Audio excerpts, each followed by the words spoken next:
Welcome to Debutante Renegade. On today's show, I'm going to be talking about conflict resolution in a relationship.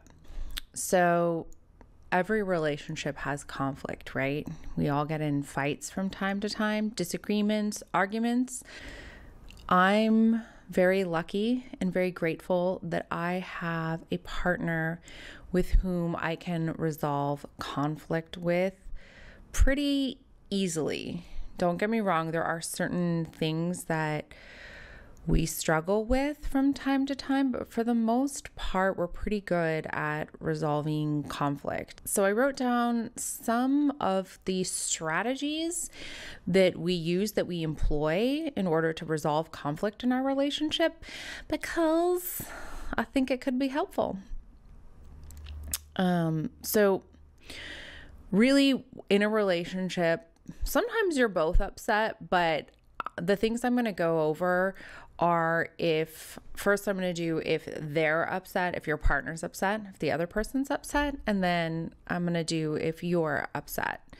And then we'll talk about some other things. So if your partner's upset, they're upset with you, I think the first most important thing is to listen to them. A lot of people, once someone tells them they're upset with them, have a tendency to immediately get defensive and be like, what are you talking about? I didn't do anything. But before doing that, I would challenge you to listen to your partner. Listen to them. If they are telling you they're upset or they're angry, listen to what they're upset about before you feel the need to defend yourself. You might, at any point in their story or whatever they're saying, you might want to speak, interrupt, and get defensive and get your point across. But first, listen patiently to what they have to say. And after you listen to them patiently, before you respond, consider their point of view, where they're coming from. Are they right? Are they right to be upset with you? Are you at fault in some way? If you are at fault, can you admit that?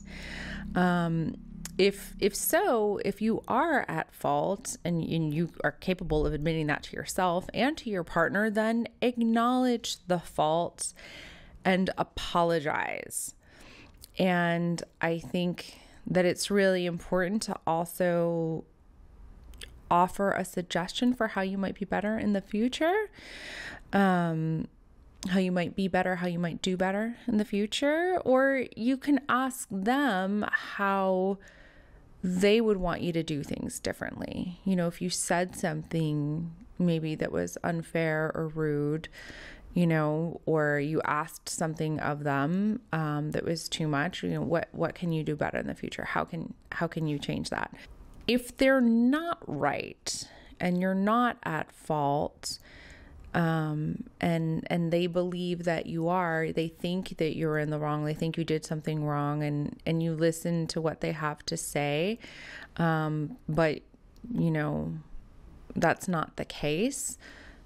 Say they're accusing you of something. They're like, you thought this, or you did this, or this was, what you were trying to do. So if they thought that you were in the wrong, that you did something wrong, and they explain themselves to you, but you didn't do that thing, you weren't in the wrong, then I'll give an example of what that looks like. There was a time when I think in every relationship, it's important to have things to look forward to. And after my partner and I in Los Angeles, and like quarantine capital of the world, hadn't been out for a while, there was this one night where I decided to just get dressed up and put makeup on just to hang around the house. And my boyfriend and I, we were going to go run an errand. But it was in January, he was having dry January. So I knew he wasn't drinking. I knew we weren't going to be going out or doing anything like that.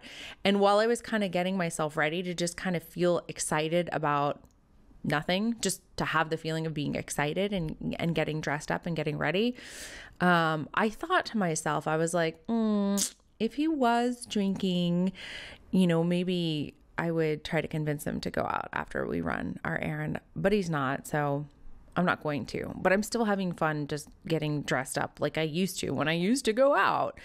So I was kind of just having this moment of joy for myself. And afterwards he was like, you're all dressed up, like going somewhere? And I was like, no, I was getting dressed up just for fun, just for the sake of getting dressed up. I did consider while I was getting dressed up that if you were drinking that I would try to convince you to go have a drink, but you're not. And so I'm not going to do that. I'm happy to hang around here and, after our errand, watch Netflix or something.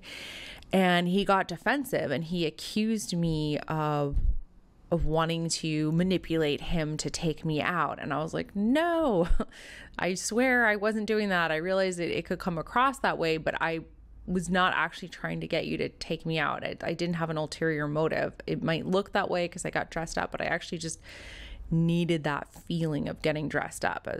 As bizarre as that might be, I just hadn't done it for so long. I just needed to kind of feel like myself again, or feel like that feeling of kind of being excited again. I had a good week and I was feeling good about life. And I kind of, back in the day, I used to go out after those weeks. It was Friday night. Like I used to get dressed up and go out and have fun. And even though I wasn't going out to have fun, I just wanted that sort of anticipatory moment. Is that even a word? I wanted to anticipate it, even though it wasn't real. It's just like playing dress up, like a kid, like a little girl or something.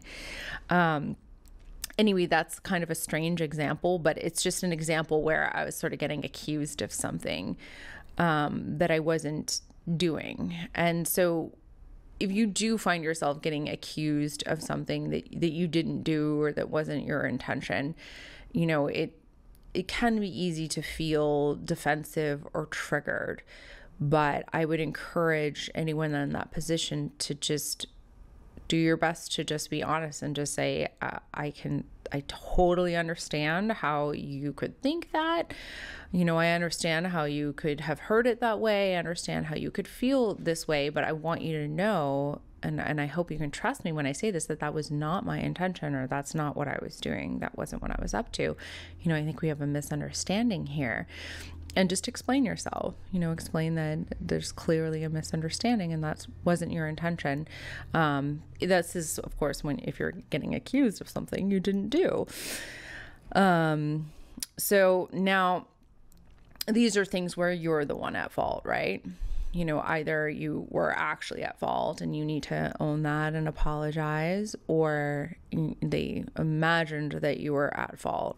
And you have to let them know that what they imagined isn't what you intended. And this is where, that can get tricky too, because sometimes people can think that you're gaslighting them, that if they're like, you meant this, and then you're like, no, I didn't mean it that way. That's a real opportunity to gaslight somebody. But you just have to, I think in any relationship, you just have to speak from the heart and be sincere. You have to speak your truth. And, sometimes maybe in that instance with my boyfriend, there probably has been times where I have dressed up and hoped that he would take me somewhere. You know what I mean? And then I would have to own that and be like, yeah, I was going to try to convince you, I'm sorry, but is that really such a crime? Like, I was getting dressed up for it because I was going to convince you to go out with me. Like, really bad, and sure, if that upset him, I would have to own, yes, that's in fact what I did. Are you upset at me for that? Am I not supposed to do that? How do we do this differently moving forward? Moving on to if they are at fault, if your partner is at fault. One thing that I think really helps whenever you're telling somebody that they did something that hurt you, or that upset you, I think it really helps to not point the finger and say, you did this, you did that, you always do this, you're this way, you're mean, you're rude. You're like, rather than like assigning a truth to them, like, you are mean, you're always so mean, you're always so rude, you always do this, you always do that, rather than kind of telling them their truth, you do this, you do that. Because when you do that to somebody, you're telling them their truth. And pretty much always somebody's going to resist that. They're going to be like, nah, nobody tells me my truth. I know my truth. Fuck you. Like, and it's going to turn into a fight. I know anytime anyone comes at me with that energy, you do this, you do that, I immediately feel defensive. And likewise, whenever I come at anybody and I say, you do this, you do that, they get defensive. So it's really important to stay away from that kind of like, you do this, you do that, you're this way, you're that way kind of talk. And instead, start with, when you do this, it makes me feel this way. Or when you said XYZ, it made me feel this. When you said this, it hurt my feelings. When you did this, it hurt my feelings. Or, when you did that, I took it personally. When you said that, I took it personally. I feel offended. I feel hurt. When you really own it for yourself, what's going on with you, you own your own thing, then it changes the dynamic of the conversation, because you're owning your feelings. I have hurt feelings because you said this, when you say this to me, it hurts my feelings. That feels a lot different. Pretend I'm talking to you. You said this, you always do this, you hurt me, you always hurt me, you're so mean.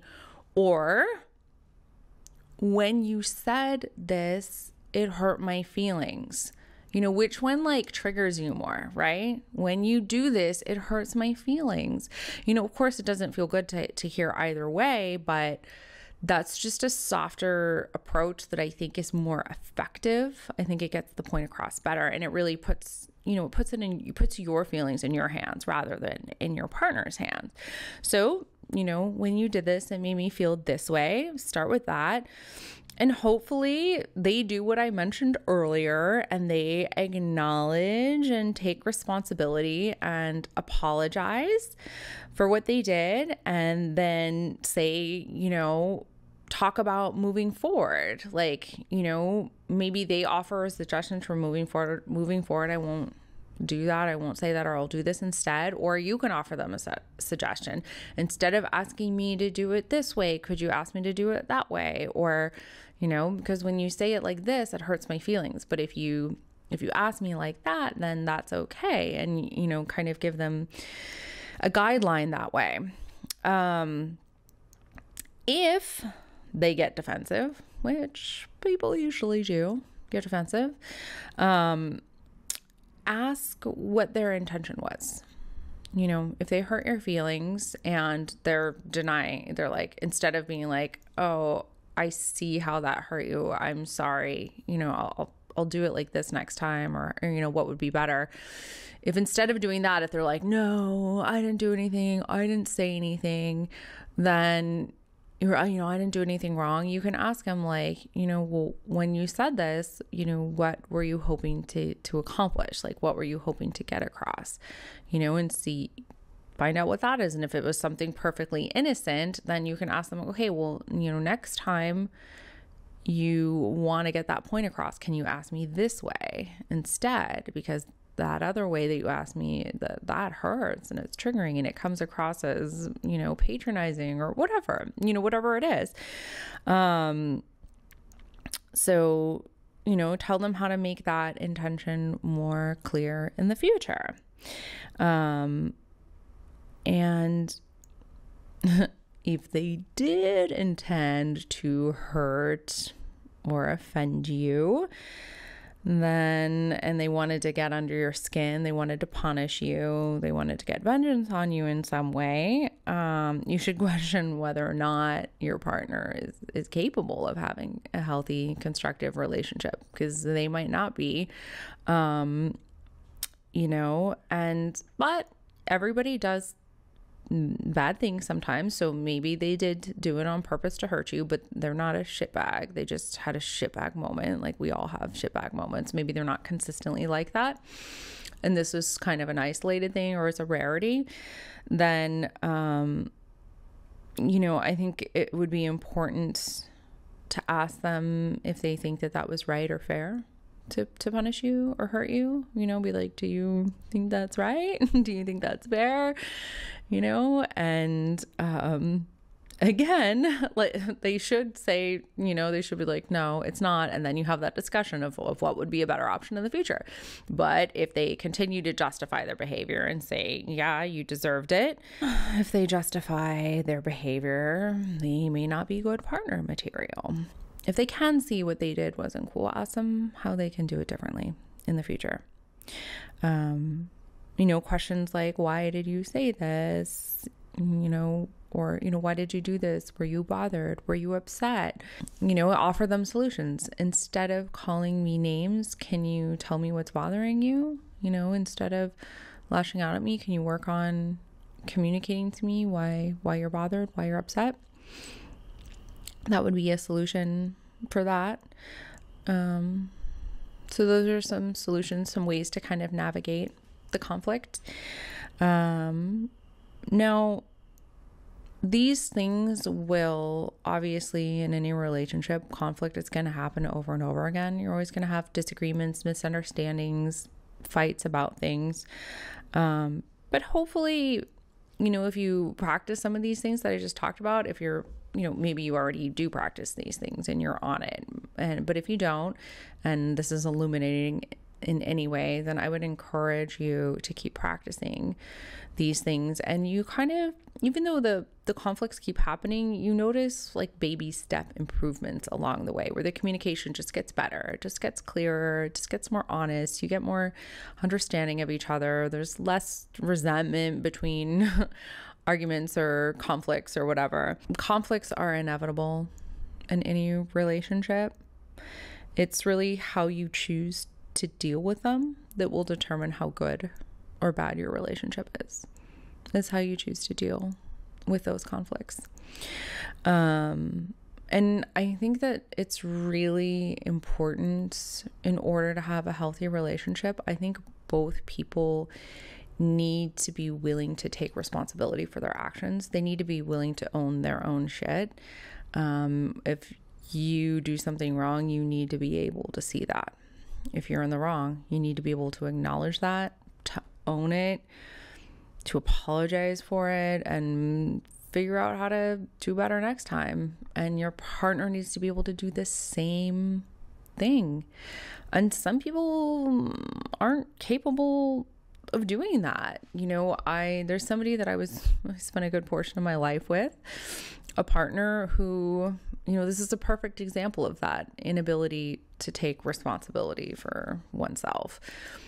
I had helped teach him how to drive. He didn't know how to drive when we were together. I helped him learn. And my dad actually helped him learn too. So, he learned how to drive with me. I helped teach him, but he got his driver's license and, he started driving on his own, and he wasn't a super experienced driver and he hadn't driven a lot. I would usually do the driving in our relationship, but there was a time when he was the one that was driving, and at that time we lived on a hill. So, parked on a hill, always put the e-brake up. And this is one of the things you learn when you're learning how to drive. You always have to put the emergency brake down whenever you leave where you are. And look, like I've driven with the emergency brake on before. I think I've gone like 20 minutes or 20 miles with the e-brake on before and been like, oh shit, But there was a time with this boyfriend, with this partner, where we were in the car and he was driving, and we had been driving for a while and the e-brake was up, and I noticed it. I was like, it was my car too, but I was like, hey, the e-brake's up. Like, you've been driving with the e-brake on, you can't do that. And we put it down, and he was like, whoa, he's like, that's your fault. It's your fault. And I was like, how is that my fault? You're the one that's driving. And he was like, it's your fault. It's your fault the e-brake's up. And I was like, I fail to see how that is my fault that you're driving with the e-brake on. He was like, you were distracting me. He's like, if you weren't there, if you weren't distracting me, I would have remembered to do it. And he had this justification, and it's like, he couldn't take responsibility for having made the mistake. He needed to blame me. Somehow it was my fault. Like, I didn't teach him how to drive good enough. I was sitting next to him. I was distracting him. Like, I don't know what it was, but he blamed me for the e-brake being up while he was driving. So this is just, and this is an example of somebody who was incapable of taking responsibility for things, and that relationship didn't work out. And that is in large part why, it's very exhausting to be with somebody who can't own their stuff, who can't be like, oh, who cares? Just be like, oh shit, sorry. Like, I didn't mean to, I'll do better next time. Like, oh, well, driving with you, who cares? Like, yeah, don't do it, but like, don't blame somebody else for you doing that. It's people, they got their stuff. So I think it's really important that you own your own stuff. You own your mistakes. We're human. We all make mistakes. Your partner makes mistakes. You make mistakes. Own them. Take responsibility for what's yours, and if it's not yours, then let your partner know, hey, that doesn't belong to me. That belongs to you. Like, I'm sorry you're feeling that way. Like, I'm here, let's talk, but like, that's not mine.